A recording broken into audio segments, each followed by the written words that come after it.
What is up, bros, bears, muscle mommies, and everything in between? As always, this is Patrick, Full Prime of Power, your mom's favorite power lifter. Top 50 power lifter of all time. Welcome back to another episode of I Swear the Stinky Was Not Me, where we've got a squat day and any stinkies that exist in the gym were not my fault. So, what do we have on the docket today? We've got a downward undulated squat day, doing pause doubles, emphasis on elbow cues and maximizing cue retention during heavier loads and form work. And what does that mean? We've got a 2x2, 735 paused. That's all that means. But I just tried to use as many syllables as possible to explain what I meant, because using more syllables makes you sound smarter. And powerlifting isn't rocket science, but you can make it sound like rocket science if you're a nerd enough. So we've got that. We've got our priming work, where we basically get blood flowing to the correct muscle groups, and also not inhibit but initiate the neural connection between the stabilizers and the body through a couple of movements that we've got going on in our priming movements. And then we've got some knee health stuff, which is contralateral split squats, and abs, which is just weighted abs. Yeah, that's what we got going on today. So we are 8 weeks out from the American Pro 3, the Super Bowl of powerlifting, where we've got the best names in powerlifting. We've got John Hack, Brianni Terry, me. Those are all the names that you guys need to know. Yeah, Patrick Maguire, there you go.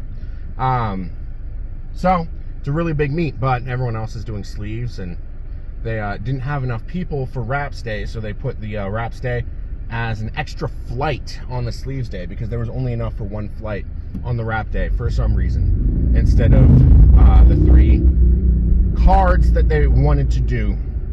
And so whatever. So usually when I'm getting closer and closer to a meet, I get higher and higher strung, and social media becomes more and more detrimental, and I use it kind of like a lifeline and a diary, which neither is good. You don't want to be spilling your beans for the whole world to see, but I have a habit of doing that, and so I deleted the social media apps off of my phone. I also made my phone grayscale, so there's no color, so I don't get like toddler candy color attracted to my phone either. And so far I'm feeling pretty good. But it's also like when someone says they're not done drinking for a bit, and they're like, yeah, I survived a day, let's celebrate with a brewski. No. So the plan is to take the next 8 weeks off of both Facebook and Instagram. Obviously YouTube is still there, but I don't have as many interactions with people online on YouTube because I'm such a small channel. Whereas on Instagram, I'm larger and more significant in the community. Powerlifting doesn't really have a community on YouTube right now. There's Larry Wheels, who isn't even a powerlifter anymore. I can't really think of any notable powerlifters off the top. I mean, there's Jesus Oliveras, and then John Hack says that he's going to post more YouTube videos every single training cycle, and then doesn't. He'll post like 1 or 2, maybe 3 videos every training cycle. And I mean, I get it. Social media, your body can't tell the difference between mental, physical, and emotional stress, and having extra duties, for lack of a better term, on the social media platforms is a major stressor. It's both mental and emotional stressor, because you also have to consider what people, the response and you might put something out that you think is great and it gets terrible response, whether it be it didn't come off the way that you wanted it to, or the algorithm just doesn't want to push it, and trying to figure out why certain things do as well or as bad as they do, and whole lot of stuff going on there. Social media is almost like a min-max psychological video game, if you want to really break it down. But I've hopped off the Instagram, so I won't be stressing myself with doom scrolling. And you ever notice that modern social media is just advertisements for either porn or people's OnlyFans? Same thing, basically. So I won't have that added stressor on me either. So I won't have the lingering, can I see this person's boobs in the back of my mind? Which, let's be honest, we're all men here. We all think that. Anytime you see a video, you think that.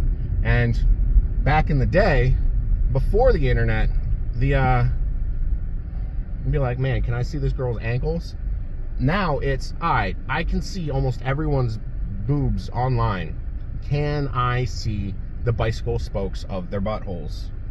And that's about 75% yes. The other 25% is something else. I don't know. But what's the saying? 20 bucks is 20 bucks. Don't blame them. It's just entrepreneurial ship. But you also see, on the topic of mental health and social media, a lot of the OnlyFans girls will post, hey, here's the link to my OnlyFans, running a sale right now. And then 2 stories later be like, I'm so depressed. There's something there. But there are girls out there who are very secure with themselves, and they use their online presence, their OnlyFans, to celebrate their successes and be prideful of their sexual prowess. And those girls are commendable. But we're not thinking about titties right now. We're thinking about squatties. 7:35. We are wrapping up. Cues are a little different when wrapping. What we're looking for is no twitch when we start to come up. And a twitch, the twitch I'm talking about is the hips rising before any other part of the body. We want the hips and bar to move at the same. We want them to move both at the same time. Where, I mean, the bar can't move before the hips do. But more often than not, the hips will move before the bar does. And we want to get rid of that. We want to, because that's suboptimal. You're probably losing 20% off your squat by having a suboptimal squat where your hips rise before the bar. Same thing on deadlifts. You watch, that's like the biggest thing people look out for on deadlifts is, does this person's hips rise before the bar? If not, brace harder. So with squats, it's a little more than just brace hard. It's brace hard. Make sure your elbow cues are correct. Make sure this is firing right. Make sure if your form is bad, then your squat's gonna be bad. But we just got to the gym. I am parking the car, and we're going to head in there, probably take a dump, because I kind of feel like I'm prairie dogging a little bit. And it's not like a healthy prairie dog where it's like the poop is solid. The poop might not be solid. And I don't want to christen my singlet yet. Haven't christened it yet. Maybe like once, but like mulligans. Sell my bathwater and call me handsome, boys. We had ourselves a squat day. So today's squat day was a little weird, a little different, because we did something different today. And it was an experiment, because we weren't going super heavy today. Only going up to 735. Yes, blasphemy, whatever.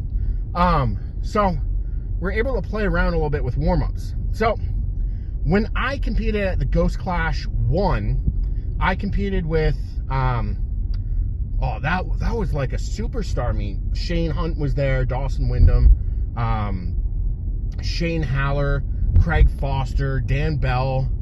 There was me too. Ashley Contorno. Brianni didn't compete. Did Hunter compete? I don't know if Hunter Henderson competed. I wasn't in love with her yet. But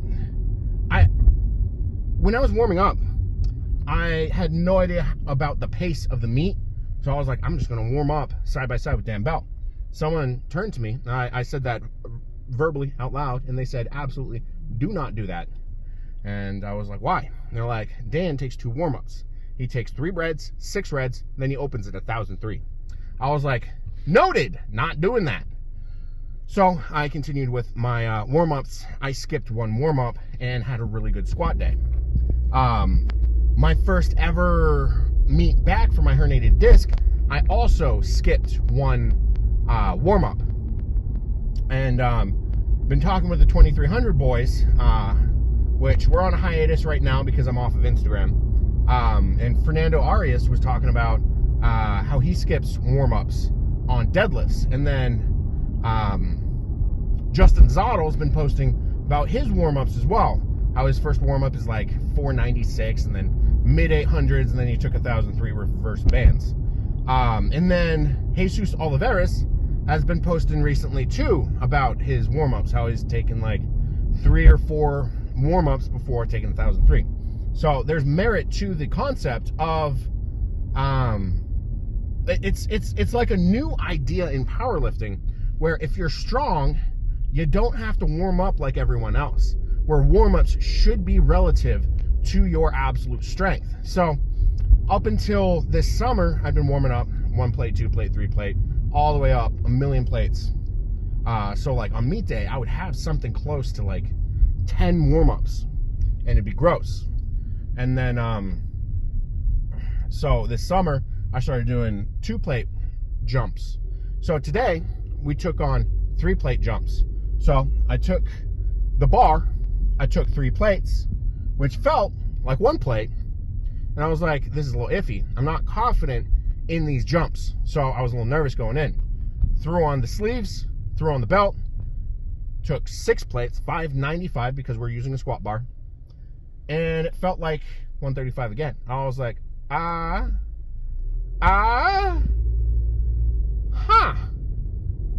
weird.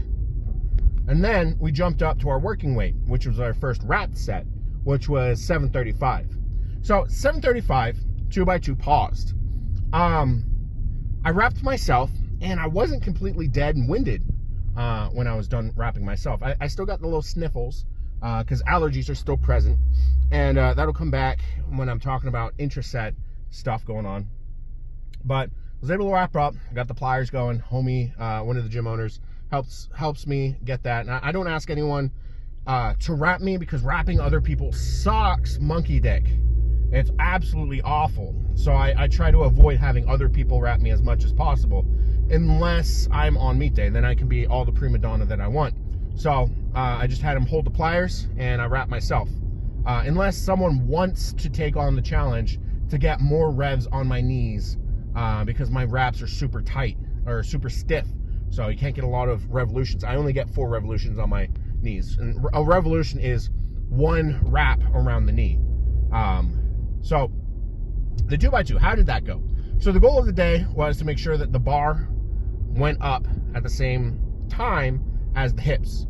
That would be an indicator that the elbows were tight, the lats were cued, the core was good, the center of mass was at the appropriate spot on the foot.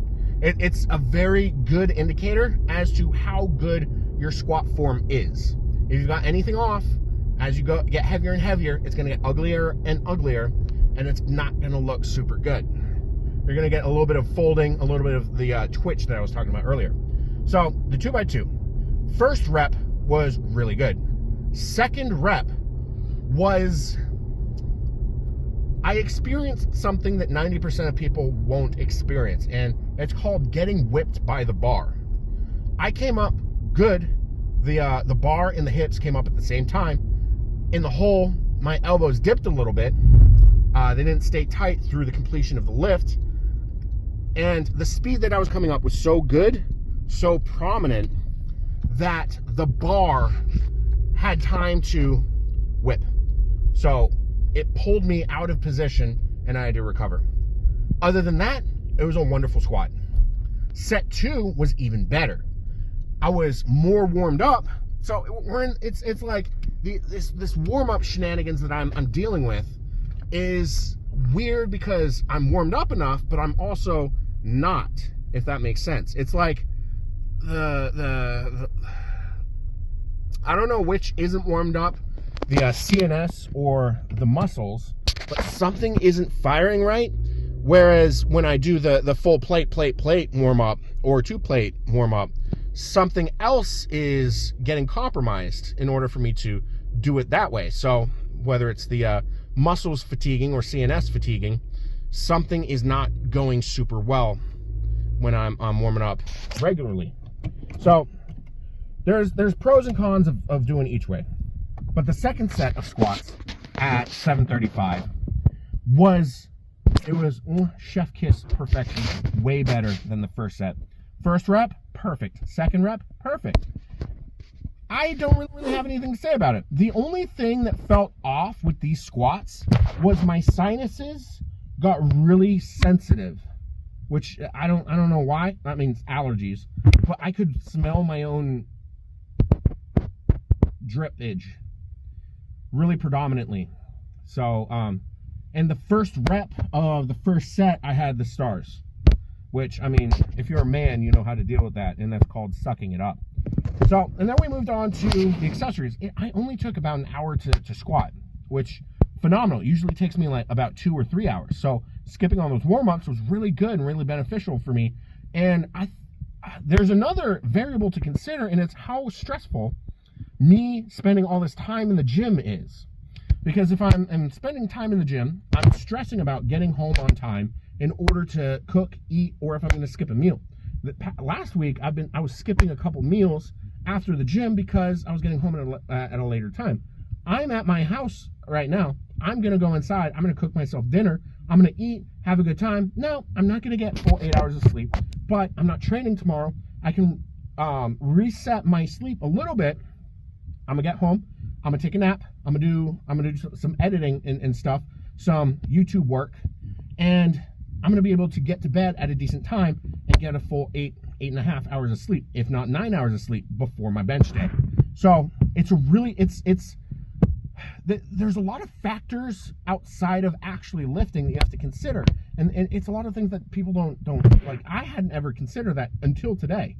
And I'm at home, I'm like, wow, I'm actually home at a reasonable time.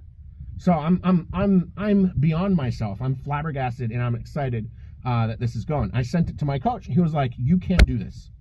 I allow you to do these warm-ups with a caveat. I'm training right now, but I'm going to give you a method of doing this that I will be happy and comfortable with you doing because of who you are as a person and how you lift as a lifter.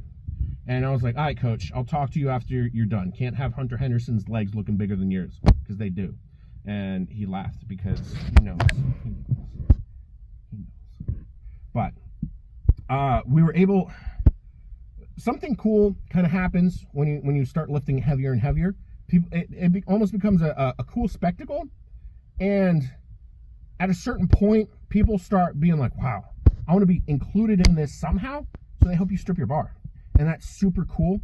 And I appreciate everyone who's helped me strip my bar, because going back and forth, I had 7.5 plates on. Going back and forth 7 times for 14 plates, I would have rather masturbated with sandpaper. I already hit my steps for the day. I already got my 10,000 steps. Today was a good day. Today was a good day. That's basically all I have to say. And then we did the contralateral split squats. And because the homie was helped me strip the bar, I didn't have much lollygagging to do. I also deleted Instagram and Facebook off my phone, so I didn't have any excuse to not do it. So I went immediately did it. Knees felt phenomenal. Knees feel really good. They're going to feel really good tomorrow because I didn't lollygag. It wasn't like I was trying to brush rust off my knees because I waited around too much. It was awesome. And then we finished off. We did talk a little bit about El Campeon. And someone was like, all I do is ego lifting. I'm like, homie, you don't ego lift. This guy ego lifts. El Campeon. It's got 250,000 followers. Homie puts on 3 belts, 2 sets of knee wraps to do knee bends on the leg press with all the plates in the gym and a bunch of bands attached. Talking about how he's gonna surpass Jay Cutler and stuff like that. Whatever. But yep. And then we finished off with the sit-ups, and those were pretty good. I did get some crampage going on, so we need to get more water in our system tomorrow. But we know what we need to do. All that's to do is to do it, you know. So I had a good day today. I had a good day, and I hope you guys enjoyed this video. I hope you like this breakdown and the insight as to what's going on in my head as we get closer and closer to the American Pro 3. So I appreciate every single one of you, and I hope you guys stick around for the rest of this journey to the American Pro 3. We are 8 weeks out. This video is not going to come out 8 weeks out. November 9th, the main card is when we're going to be competing. I don't know when this video is coming out, but I'm behind on editing, okay? Don't come at me, homies. Unless you're coming at me with the like, comments, and subscribes. Anyways, Patty out.